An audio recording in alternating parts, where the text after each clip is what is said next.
everyone, it's Jenny from Little Messy Learners. I hope you're having a good day. I've come online today to teach you how to make your own Oobleck or Gloop. Now this is one of the things that I guarantee that you will play with as much as your kids do because it's really, really magical stuff. So with Oobleck, when you try and grab it, it's very crumbly, but then when you let it go, it turns back to slime. It's really, really cool stuff.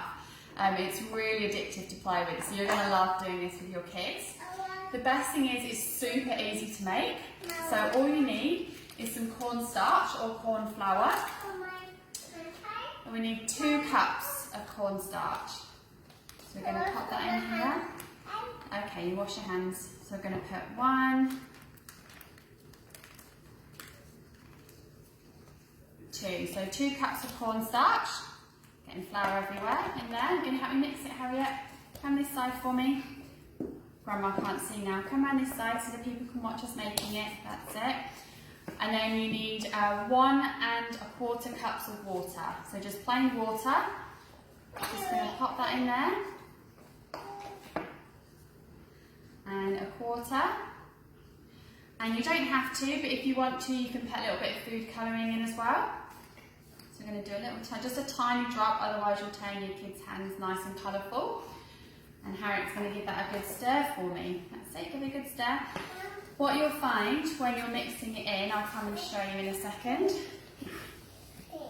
At first it will get quite hard, it'll be quite runny, and then you'll notice that the corn flour will start to mix in and you'll find it quite hard to stir it. But that's right how you want it. You want it so when you're mixing it, it's hard to push the spoon through, but then it goes back again to being a liquid.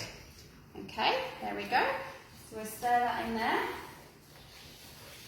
Give that a mix. Oh, there we go. And then we're going to just pop that in there with our other one. Yeah, it's okay. There we go. And then we can get our hands in, like this. I'm not doing it like this. And you grab it like that, and then it makes amazing glue. Look at that, it's so much fun to play with, isn't it, Charlotte? Gloopy gloop. Absolutely awesome. It's like rain is falling from the sky. It is like rain. You can use just spades you've got at home. If they don't want to touch it with their fingers, they can just use some utensils. You can get them mixing it. We've got little funnels here so you can get them to pour it in and they can watch it come out the bottom there like that. Loads of stuff you can do with glue. It's a lot of fun. Definitely put some towels down. It can make a little bit of a mess, especially with the corn flour. And you could do it outside and you could wash it off if you want to do this outside instead of inside. Thank you, Harriet's brought me a little towel. So have lots of fun. I'll post the recipe up on the Facebook. See you later.